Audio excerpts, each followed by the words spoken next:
اور میں خاص طور پر یہ بات یہاں موجود عورتوں سے اور طالبات سے کہہ رہا ہوں، عورتوں سے اور بچیوں سے کہہ رہا ہوں،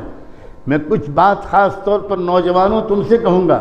کچھ بات میں تمہاری بہنوں اور ماؤں سے کہہ رہا ہوں جو یہاں جمع ہیں۔ دنیا یہ کہتی ہے کہ عورت کی اپنا کوئی فیصلہ نہیں ہوتا، عورت تو ماحول کے رنگ میں رنگ جاتی ہے، عورت کا اپنا کوئی ارادہ نہیں ہوتا، اور ہزاروں عورتیں بھی یہ بہانہ کرتی ہیں، اور میں لفظ بہانہ جان بوجھ کر استعمال کر رہا ہوں، ہزاروں عورتیں یہ بہانہ کرتی ہیں، کیا بتائیں، ہم کو اچھی سسرال ملتی دیندار تو ہم بھی نماز پڑھتے، سسرال میں پردہ ہی نہیں کیا جاتا تو میں بھی نہیں کرتی، سسرال میں نماز کی پابندی نہیں ہوتی تو میں بھی نہیں کرتی۔ اس سے بڑا کوئی جھوٹ نہیں ہے کہ اگر کوئی عورت یہ کہے کہ کیا بتائیں کیا بتائیں کیا بتائیں، پوری دنیا کی تاریخ میں کسی عورت کو اتنا برا ماحول نہ ملا ہے نہ ملے گا جتنا فرعون کی بیوی کو ملا تھا، مگر اللہ تعالیٰ نے اپنی بندیوں کا دفاع کرنے کے لیے اور اس جھوٹ کا پردہ چاک کرنے کے لیے بھی شاید یہ واقعہ بیان فرمایا۔ کوئی نہ کہے کہ عورت کا اپنا فیصلہ نہیں ہوتا، کوئی نہ کہے کہ عورت کی قوت ارادی کمزور ہوتی ہے۔ اگر عورت ٹھان لے کہ مجھے تو شریعت پر چلنا ہے، مجھے اسلام پر چلنا ہے، مجھے رحمت دو عالم صلی اللہ علیہ وسلم کے طریقے پر چلنا ہے، تو نہ اس کا باپ اس کو اس راستے سے ہٹا سکتا ہے، نہ اس کا شوہر اس کو اس راستے سے ہٹا سکتا ہے، نہ کوئی اور اس کو اس راستے سے ہٹا سکتا ہے۔ مسئلہ اپنی کمزوری کا اگر ہو تو پھر بات الگ ہے۔ ایک زمانہ وہ ہوتا ہے جب عورتیں شریعت پر خود جمتی ہیں اور شریعت اور دین کی حفاظت کے لیے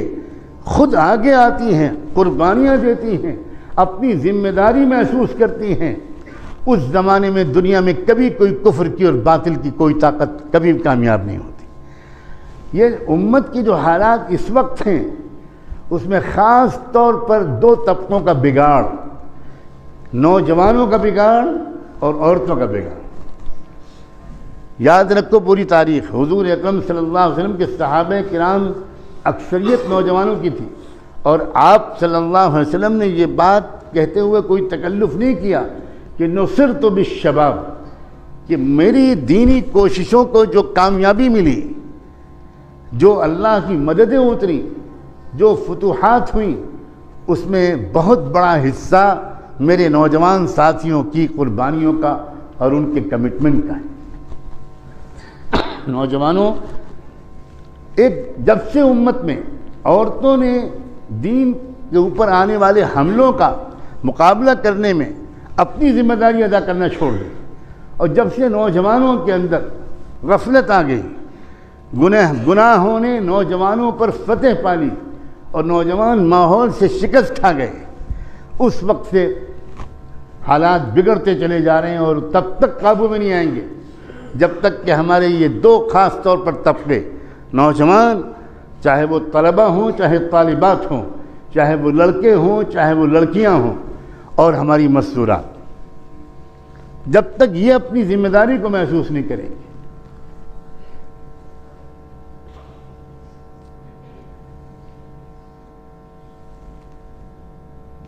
ایک راستہ تو یہ ہے کہ ماحول کے رنگ میں رنگ جائے جائے، جیسی جدھر کو ہوا چل رہی ہو ادھر کو اپنی پرواز کر لی جائے، اپنے کردار کو ماحول کے حوالے کر دیا جائے۔ موبائل کا غلط استعمال سب کرتے ہیں، ہم بھی کرنے لگیں، انٹرنیٹ کا غلط استعمال سب بھی کرتے ہیں، ہم بھی کرنے لگیں، وقت ضائع کرنے والے بہت سے بیہودہ نوجوان ہیں، ہم بھی کرنے لگیں، اپنے دامن کو گناہوں کی گندگی سے محفوظ رکھنے کی کوشش کرنے کا رواج کم ہو گیا، ہم بھی غفلت میں لت پت ہو جائیں، گناہوں میں ڈوب جائیں۔ ایک زندگی یہ شکست خوردہ زندگی، یہ زندگی، ایسے نوجوان کبھی تاریخ میں اپنا نام نہیں بناتے، ایسے نوجوانوں کا کوئی حصہ نہیں ہوتا، کوئی یاد بھی نہیں کرتا ان کو، اور یہی صورتحال مستورات کی ہے۔ طالبات بھی سنیں اور مستورات بھی سنیں، امت کو جتنے اچھے جانباز لوگ ملے ہیں، جتنے علماء، جتنے محدثین، جتنے اولیاء اللہ، جتنے عظیم شعراء، جتنے قائدین، جتنے رہبر، جتنے انقلابی رہنما، جتنے حوصلہ مند مرد ملے ہیں، ان سب لوگوں کی تیاری میں، تربیت میں سب سے زیادہ حصہ ان کی ماؤں کا رہا ہے۔ مائیں جب ذمہ داری کا احساس رکھتی تھیں، اللہ سے تعلق تھا ان کو، اچھی رکوع، اچھے سجدے، اچھی نمازیں ماؤں کی زندگی میں تھیں۔ ماؤں کی تمنائیں بہت پاکیزہ بھی تھیں اور بہت بلند بھی تھیں۔ تو وہ ایک بچہ جب اللہ تعالیٰ ان کو دیتا تھا تو بس ماں کی پوری توجہ اس طرف ہوتی تھی کہ اللہ میرے بیٹے کو اسلام کا ایک نمونہ بنا دینا، ایک سپاہی بنا دینا۔ ماں کی تمنا صرف یہ نہیں ہوتی تھی کہ میرے بیٹے کو لکھ پتی اور کروڑ پتی بنا دینا، یہ نہیں ہوتی تھی تمنا۔ جتنے امت کو علماء ملے ہیں پہلے زمانے میں بھی اور آج بھی، افسوس یہ ہے کہ اس بات پر زیادہ غور نہیں کیا جاتا، اصل کارنامہ ان کی ماؤں کا ہے۔ ویڈیو کے نیچے سبسکرائب کے بٹن پہ کلک کریں، بیل کے آئیکن پہ کلک کیجئے تاکہ ہر نئی ویڈیو کی نوٹیفیکیشن آپ کو